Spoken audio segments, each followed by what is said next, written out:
messengers, and in particular on the last of them all, the Blessed Prophet Muhammad sallallahu ta'ala alayhi wasallam. As we greet you with Assalamu alaikum wa rahmatullahi wa barakatuh, here from my sitting room in my native Caribbean island of Trinidad at my home. And as you can see, I'm feeling at home. I'm in my rocking chair.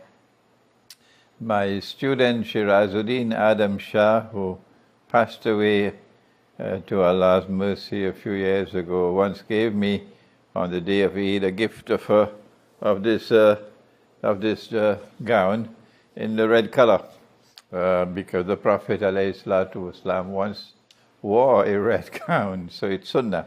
And tonight I wear it in memory of Shirazuddin Adam Shah. May Allah have mercy on the soul of my dear student who I loved very much. We have a lot of things to talk about in this recording. First of all, we thank Allah that I was able to travel safely to Geneva. I took that long route from Trinidad to Panama, and from Panama to Sao Paulo in Brazil, and then to Zurich in Switzerland, and then to Geneva. And it costed a frightful amount of money to make that long journey. And we had the seminar in Geneva on the 29th of April in the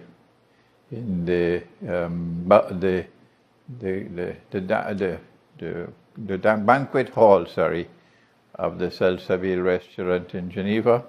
And we thank the owner of the restaurant who so kindly gave us that banquet hall free of charge. And the topic was on an Islamic response to digital or electronic money. And I don't think we'll have more than about a year or two left before all paper money will probably disappear.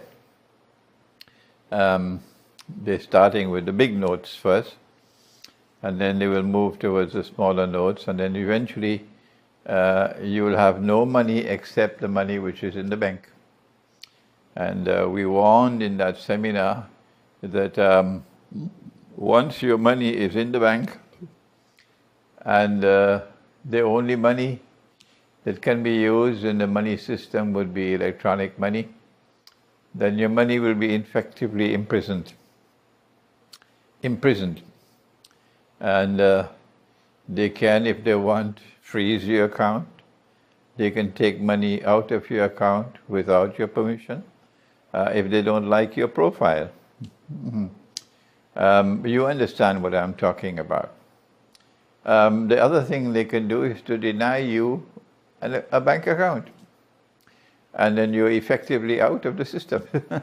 You can't buy, you can't sell without a bank account. If you don't have a bank account, you're out of the system. So this is the way they can punish those who refuse to submit to them and submit to the state of Israel, and therefore to submit to the Dajjal.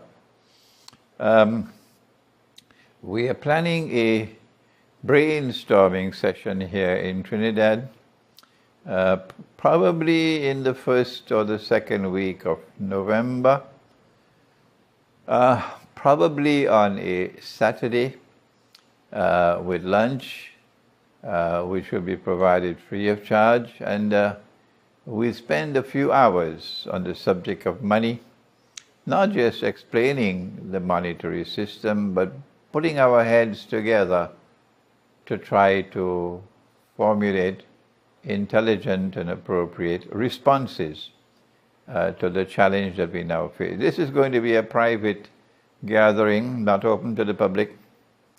So if any of you would like to join us in that gathering, you can send me an email, or you can call on the phone to the IBN studio in Trinidad, where I have my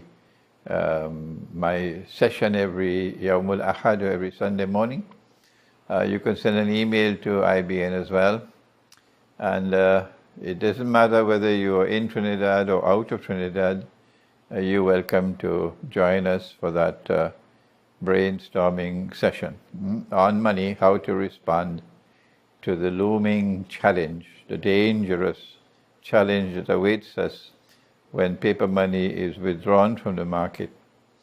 So I had that session in Geneva, and then I traveled by car through France. I had no difficulties, alhamdulillah, and took the train to Paris, and then from Paris I took the train to London. This is my first time to visit France and Britain after so many years. And I reported to you, I believe, that I had no difficulties, none, alhamdulillah, with French immigration or with British immigration.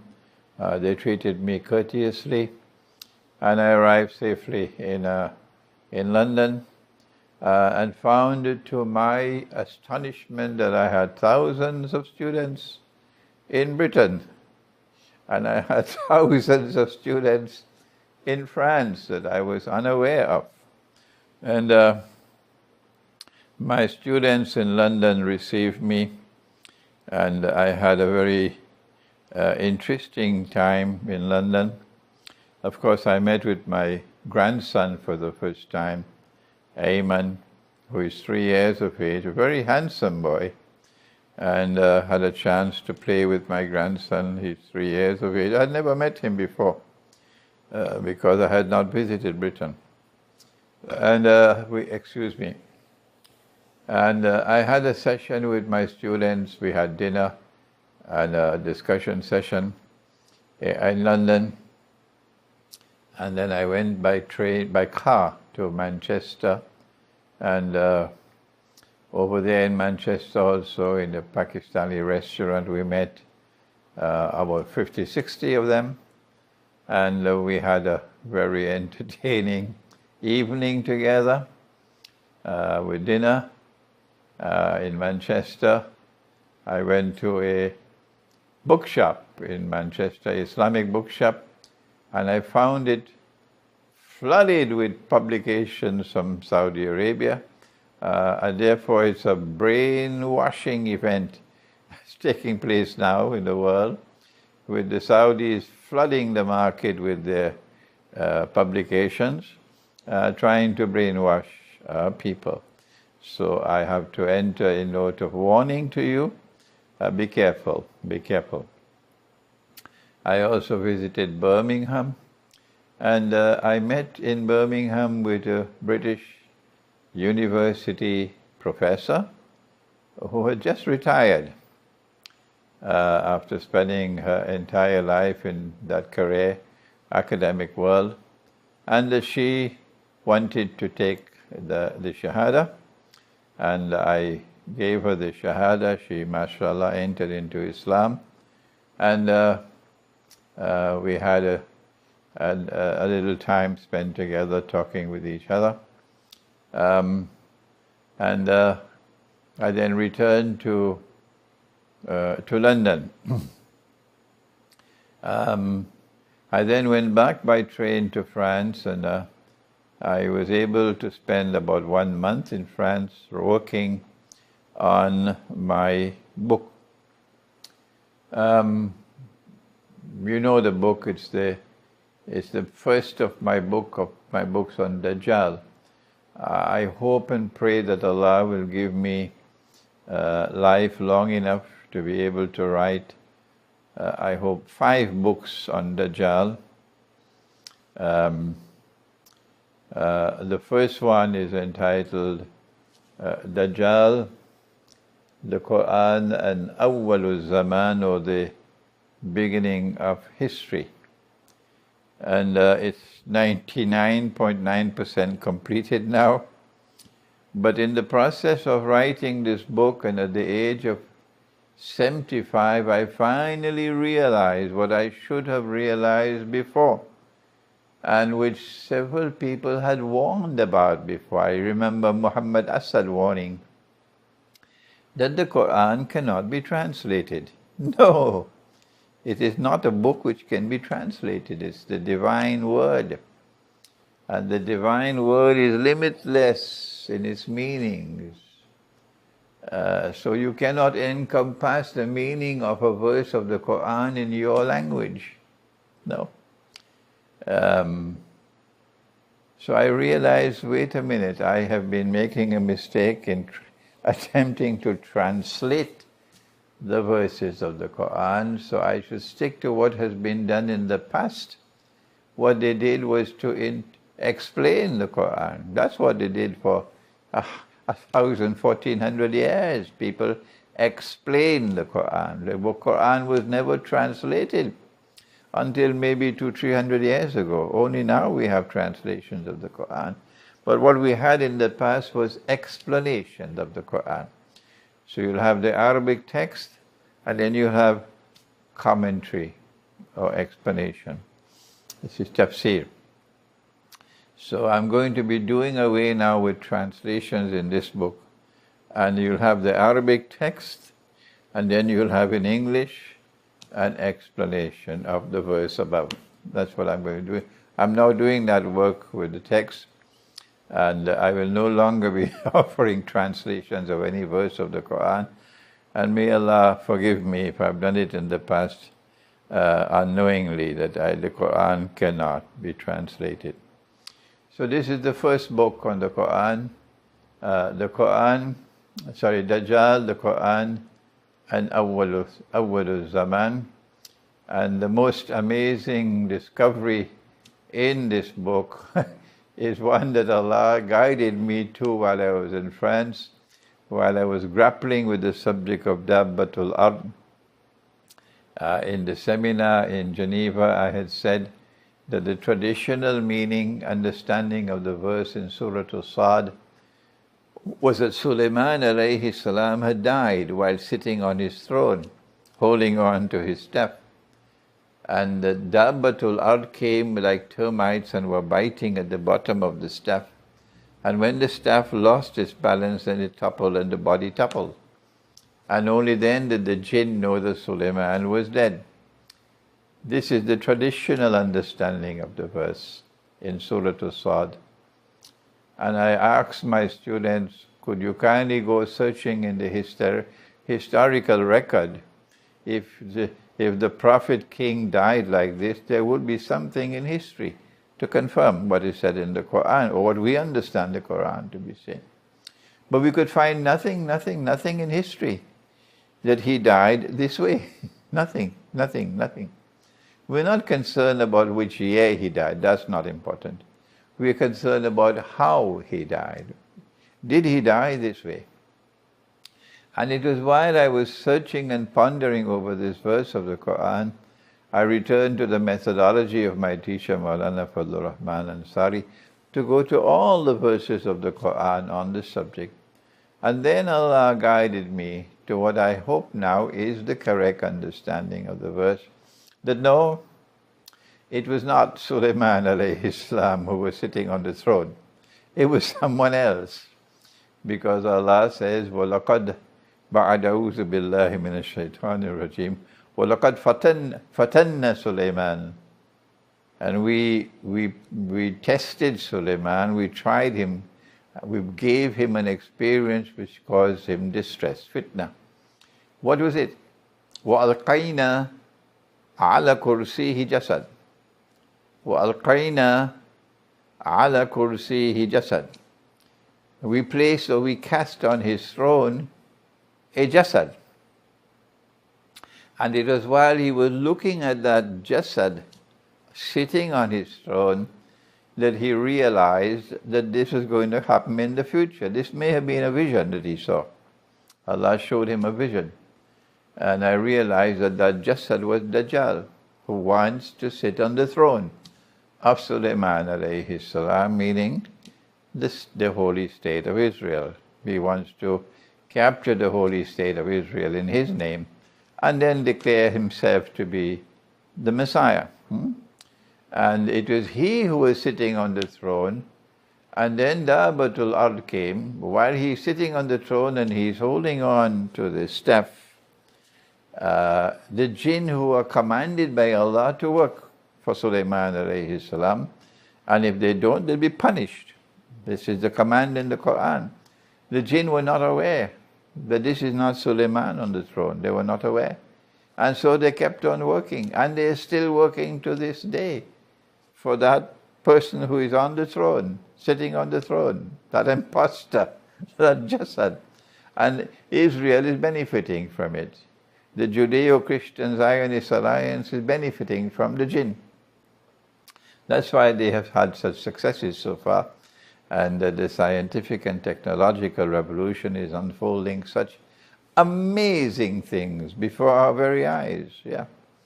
And then along came Dabbatul Ard, which is an event still to occur, and they consumed ta'akulu min sa'atuhu. Ta'akulu min sa'atuhu. They consumed his stuff. They consumed his stuff. It doesn't say it. They nibbled away at his stuff. Ta'akul, they ate, they consumed his stuff. And so I realized that Dabbatul Ard had to do something which would cause the stuff to lose its miraculous power, its miraculous qualities. So long as someone is holding on to that stuff, you cannot recognize that he is not Sulaiman alayhi salam.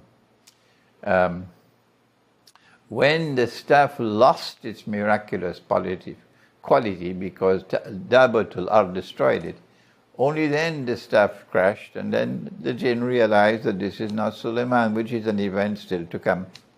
So this is, we realize that the person who is on the throne, the Jasad, is Dajjal.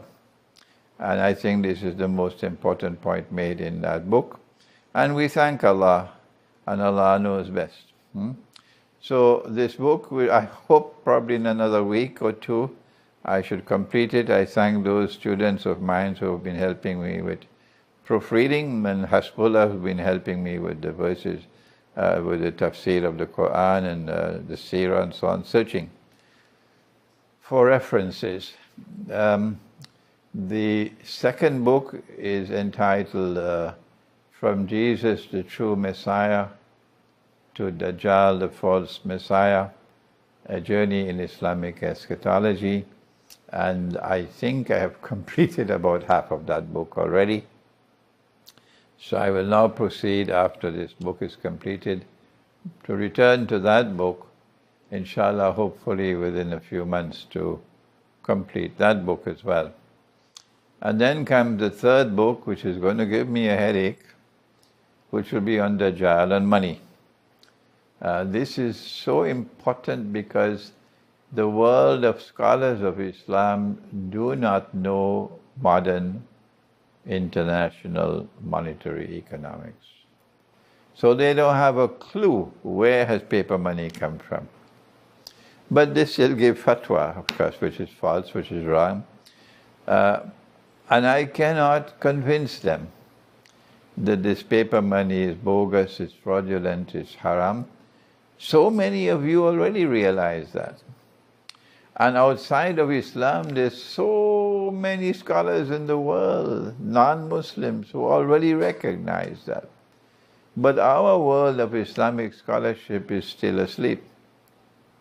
And so I need to write this book on Dajjal and money to teach the subject of international monetary economics, which I studied in 2 universities, to our scholars of Islam, from the perspective of the Qur'an and the Hadith of Prophet Muhammad ﷺ, and hope and pray that they may learn from this book and understand the subject, and come to the conclusion which they should have come to long, long ago, that this money is haram and we should return to dinar and dirham, which is in the Qur'an and which is in the Sunnah.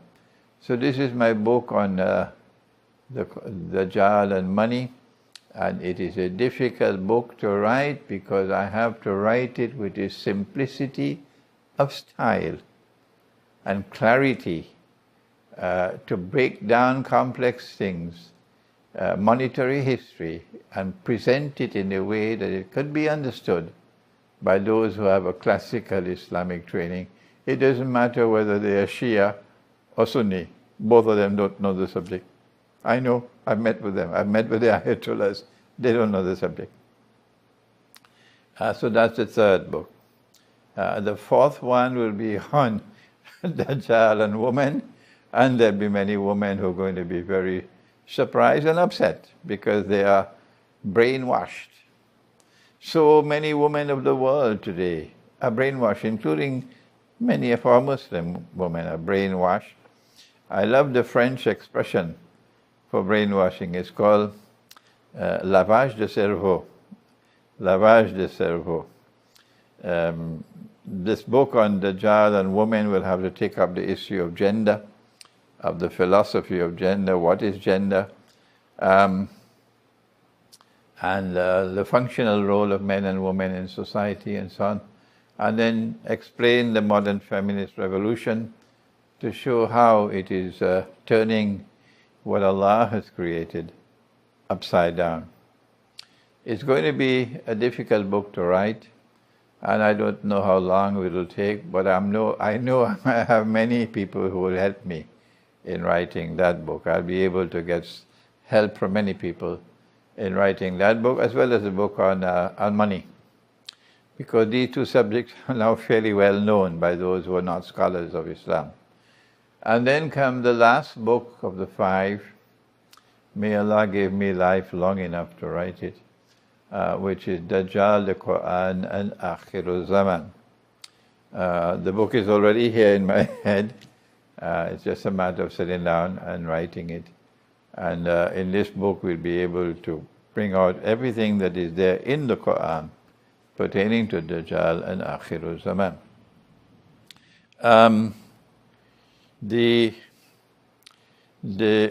I took a decision that in order to write these books, I'm going to have to leave Malaysia, because I simply have too many visitors in Malaysia and too much work to do. There are too many lectures to deliver and so on. And I was not getting time to write. So I decided to return to Trinidad to be able to write these books, and hopefully that I'll find the time in Trinidad to do so. While I'm here in Trinidad, my assistant Hasbullah is there in Greek at the Institute of Islamic Eschatology that we're trying to establish in the north of Malaysia. My teacher Maulana Dr. Fadlur Rahman Ansari, rahimahullah, felt that the Darul Uloom was not producing the kind of graduate who could successfully grapple with the problems of the modern age. So we did not have scholars of Islam who were being produced who were competent to deal with the world today. And that's why he established the Alimia Institute of Islamic Studies in Pakistan. And while he was alive, we were fortunate to be trained by him. And that's why we are able, by Allah's kindness and grace, to make the impact that we are making in the world today, not just the world of Islam, but the whole, in the non-Muslim world as well, to command the respect of others. My brother, my learned brother Maulana Siddiq Ahmad Nasir is an outstanding scholar of Islam. My brother, he's a student of Maulana Fadlur Rahman Ansari. My learned brother, Dr.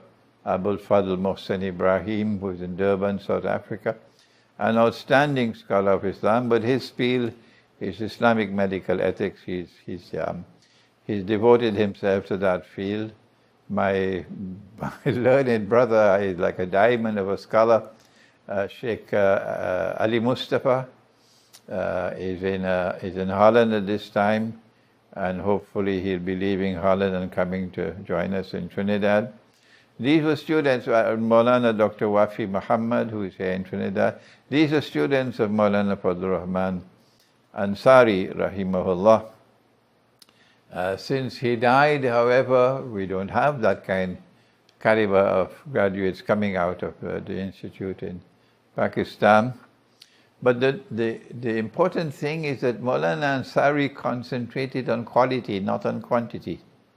So the Alimi Institute of Islamic Studies never had more than about 40 students. Never. And a class would comprise of maybe 3, 4, 5 students. That's all. So the teachers were able to devote attention to the students. And when you found a good student, Maulana would devote attention to him and train him. And I was very, very fortunate to be there while he was alive. Times have now changed, and we cannot even survive with 40 students. We have to downgrade. So our institute in Greek is not going to admit more than 10 at a time. No. So very, very small. So tonight I am here from Trinidad sharing with you the view that the institute is now functioning. We have a teacher there for Islamic eschatology, my dear student and assistant Hasbullah, who is from Singapore.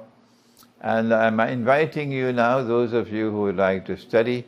We have an enormous amount of material already available to you in my books and in my videos, that you can sit down in your home. You don't have to leave your home and study them all. You don't even have to buy my books. You can download them from the internet free of charge. That's one of the best decisions I ever took in my life, to put all my books on my website, all, for free download, even though I earn my livelihood from the sale of the books. But more about that later. So you don't have to leave your home. If you want to go to Greek to study with us, it is actually for sharing information, for putting your head together with us, and for asking questions on matters you don't understand fully, and for discussions.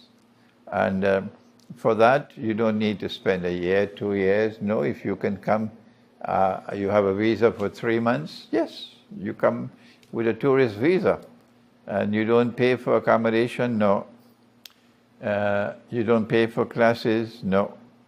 But tell your mother to teach you how to cook, because you have to cook your own food in Greek. And you can try to bring some lotion for the mosquitoes, because at some time of the year there are lots of mosquitoes. But Greek is a lovely place. It's in the north of Malaysia. It's very quiet. It's in the remote countryside. There are no houses close by, and even the internet is very difficult to get over there. So it's a wonderful place to go for studies. And if you'd like to go to Greek and spend a little time with Hasbullah, send me an email. Go to my website and send me an email if you don't have my email address. And we will arrange for you to be invited to join us in Greek to study there. I now have to turn to funding. I have not made a public appeal for funds for several years now, and there have been those who have been helping us with funds. We don't need much money, alhamdulillah, we don't need much money. We already have nearly all our buildings up. We need one more building, but that's not urgent really. So we don't need much money, but we do need to ask for some funds now for the institute. I have to help meet the cost of the institute from the sale of my books, and I don't earn much money from the sale of my books. And there are roadblocks being put up preventing you from sending money. So the easiest and the best way, if you want to help me with the institute in funding, the easiest and the best way is simply to go to my online bookstore, imranhosein.com, and place an order for books. That's what you have to do. You can even order this new book, Dajjal, the Qur'an, and Awwalul Zaman. You can make an advance order. And it's probably going to be about 15 euros. And we'll then send you an invoice. And then you can use that invoice to go to the bank and send money. Don't use Western Union, that's too expensive. You can use PayPal with an invoice, yes, to pay for books. And when the book is printed, we can then ship it to you. And then you can use that book as you wish. You can give it to your friends and family and so on. And you help us in the process with funds for the Institute. The next thing I want to talk about is that several of my books are now out of print and I need to reprint them. So I also need funds for reprinting of books, not only funds for the Institute, but funds for reprinting a book. For example, I think Surah Al-Kahf, the text translation and commentary, the hardcover book is out of print, and we need to reprint them. So if you can assist us with cost of reprinting, we'd be grateful. But there is another subject which is even more important than the books which are out of print. And that is that I have an enormous amount of students in France, and they're growing constantly, and they want my books in French. They want my books in French. And there are also many French-speaking Muslims in North Africa who want my books in French, in Tunisia, in Algeria, in Morocco, and so on. And I would like to have the books printed in France, so we don't have to ship them into France and face the customs in France. No. Printed in France, and I therefore need funds to pay the cost of printing in France, and to do it in such a way that we print maybe only 500 copies at a time, small amounts. Of course, it's going to be more expensive to print 500 copies than to print 5,000 copies. 5,000 copies, the cost of printing a book might be half of 500. But it's safer, perhaps, to print only about 500 at a time. And I need, therefore, funds to print my books in France, in French. And one of the ways in which this can be done is that I already have in France now about 900 copies of my book on Khidr alayhi salam in French, already published and shipped to France, and about 900 copies of my book on alcohol, the Quranic method of curing alcoholism and drug addiction, and about 900 copies. And they're already in France. If I can get these copies sold in bulk, that will give me the funds I need to start printing these books one at a time in France. The cost of both the two books, I think the retail cost is about 12 euros, 5 and 7. But if you can order from me in bulk, of course, we reduce the price. And this is a good way to help me.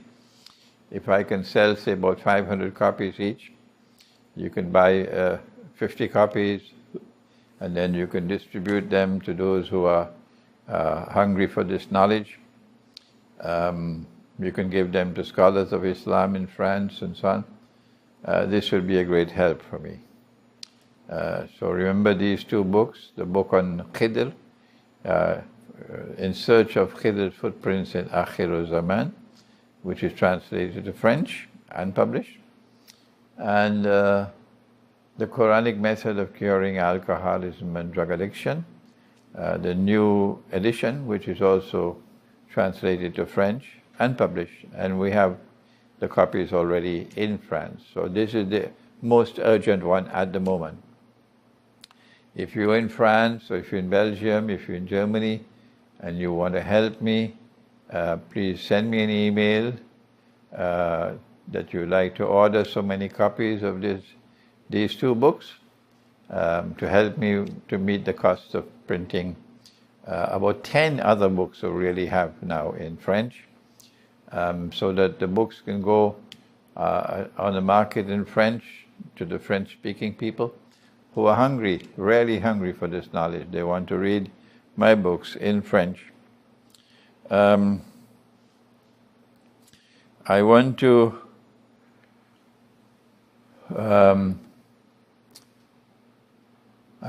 now end this brief session with you here from my sitting room in my Caribbean island of Trinidad by saying to you that I will be traveling again shortly, inshallah, in another 2 months or so.